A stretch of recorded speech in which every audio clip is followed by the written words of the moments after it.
Lee Kuan Yew assumed office as Singapore's Prime Minister, and soon after, the British began withdrawing their troops, leaving Singaporeans to govern themselves. The newly independent nation was suddenly responsible for its own future. And although colonial rule was oppressive, there were essential skills to be learned from former rulers. In Singapore's case, he sought to retain British military personnel temporarily, allowing Singapore to build its own army while receiving training, protection, and expertise from its former rulers. Additionally, Singapore turned to countries like Israel and China for further training, advice, and guidance, an approach that reflected wise leadership. Similarly, when Botswana gained independence from Britain, it was underdeveloped. Instead of expelling white individuals from the country or government positions, its leaders chose a different path, learning from them. Botswana was engaging with Western systems and industries, and in order to build a strong foundation, its people had to understand how these systems operated. There were calls for immediate racial transformation, yet President Seretse Khama resisted, prioritizing education and experience over immediate change. He invited white professionals to stay, not out of subservience or complacency, but out of strategic foresight. He did not see them as masters or oppressors, but as individuals with knowledge and expertise that needed to be transferred to Botswana's people. Rather than immediately indigenizing the bureaucracy, the government retained foreign expatriates until suitably qualified locals could take over. Khama and his administration also sought the expertise of international advisors and consultants. When Botswana gained independence, it was the third poorest country in the world, but for the period between 1960 and 1980, it became the fastest growing economy in the world. Now, let's bring it to South Africa.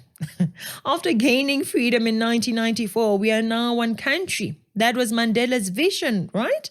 It didn't take long for the ANC to start destroying the country. They didn't care about the idea that we have to keep these white people in positions of power in order to learn from them. No! As early as 1996, the ANC leaders and government started to remove white people from government positions.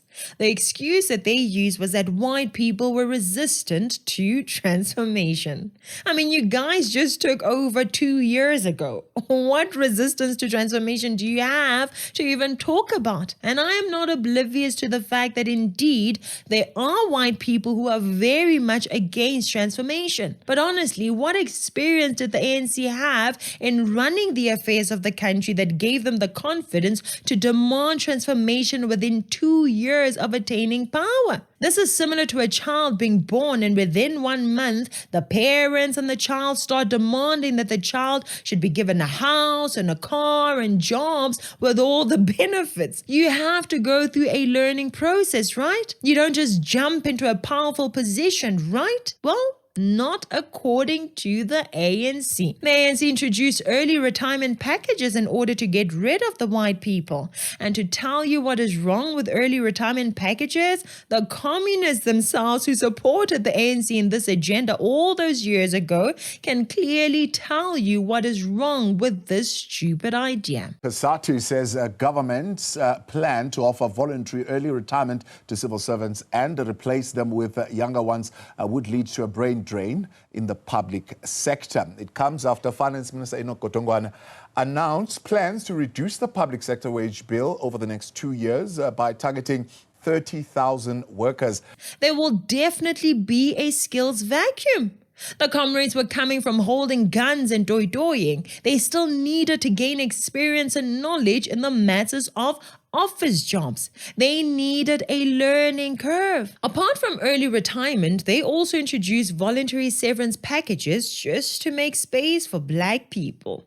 So, with early retirements and voluntary severances, who is going to hand over skills? There needs to be a succession plan in place.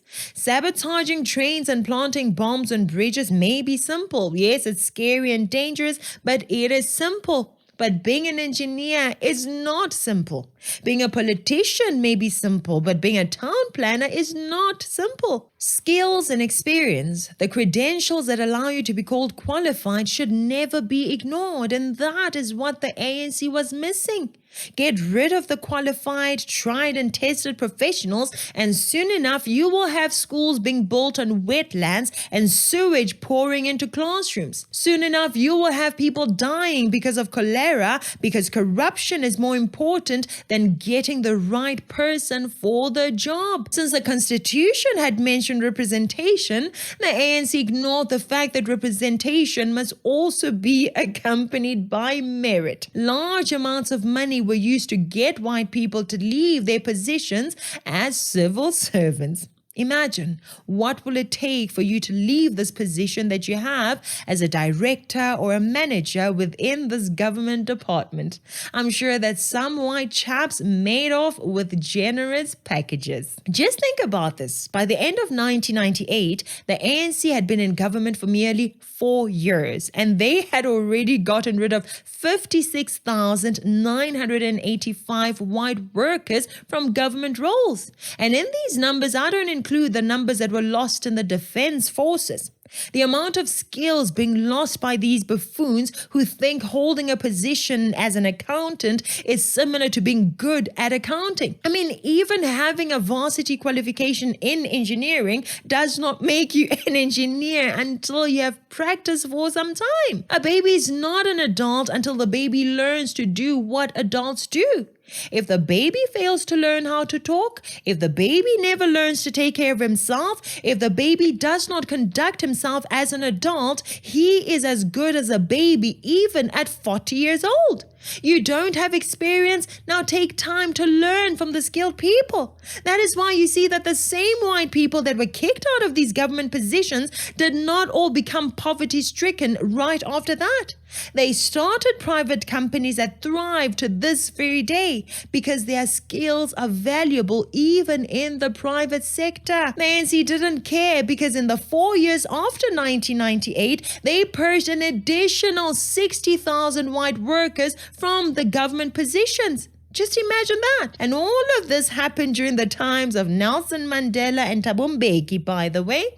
Instead of keeping these white people in these government positions in order to drink and feed from their knowledge and experience, they kicked them all out. How do you get rid of nearly 110,000 workers in 8 years and not expect to see their effects on the infrastructure and the service delivery? How? In 1994, white South Africans held 44% of all government positions. But in 1999, white people working for the government had fallen to 18%. We need to remember that non-white South Africans had just come from waging war and protesting. But within 5 years, blacks, Indians, and coloureds held 56% of the top management positions in all of government.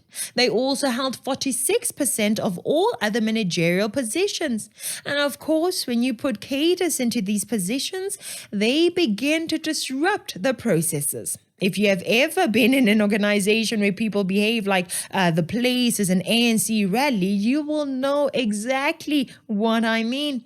Everything becomes political and race-based. Processes get ignored and everyone has to obey the political hierarchy instead of the organization structures and procedures. Now, back to the ANC-run government. People started to get jobs based on favoritism and political loyalty, of course. By 2006, there were 40,000 vacant posts out of the total 400,000 positions in the government. Just imagine that. If you do not include the police, it is estimated that 1 in every 4 positions in government were not filled. And what did their version of transformation bring to you? Well, Dalimpofu is an example. He got his LLB and started to practice law around 1992. Before that, he worked under Winnie Mandela as a social worker. He was an acting judge for a little while. Majority of his experience is in practicing law, and yet for some reason, he became the CEO of SABC before even getting 10 years of experience as a lawyer, the one thing that he studied for. What was his appointment at the SABC based on? His introduction to the business field was mostly through BEE deals. So was he the right person for the job of CEO at SABC? Of course not.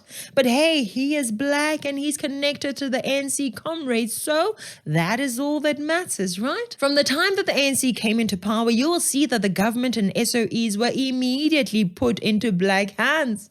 Do you have the experience? Do you have the knowledge? Who cares? Just have the job. The ANC should have used the experienced whites for service delivery while learning from them.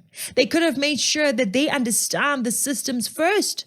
They could have played it like Botswana, like Singapore. Learn as much as you can from your former oppressors instead of seeking this rapid transformation that ended up crippling this wonderful country. Look at us now. The state can't win a single case. Every time criminals are walking scot-free because the state has no capacity. Special skills that should be elevating this country are in the private sector. Some right here in South Africa and others have even gone overseas.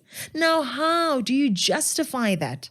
If you were paying attention, you would have noticed that even in the SABC, the children of former BEE beneficiaries and the children of the few connected to the ANC are the ones that keep on circulating within the jobs inside there.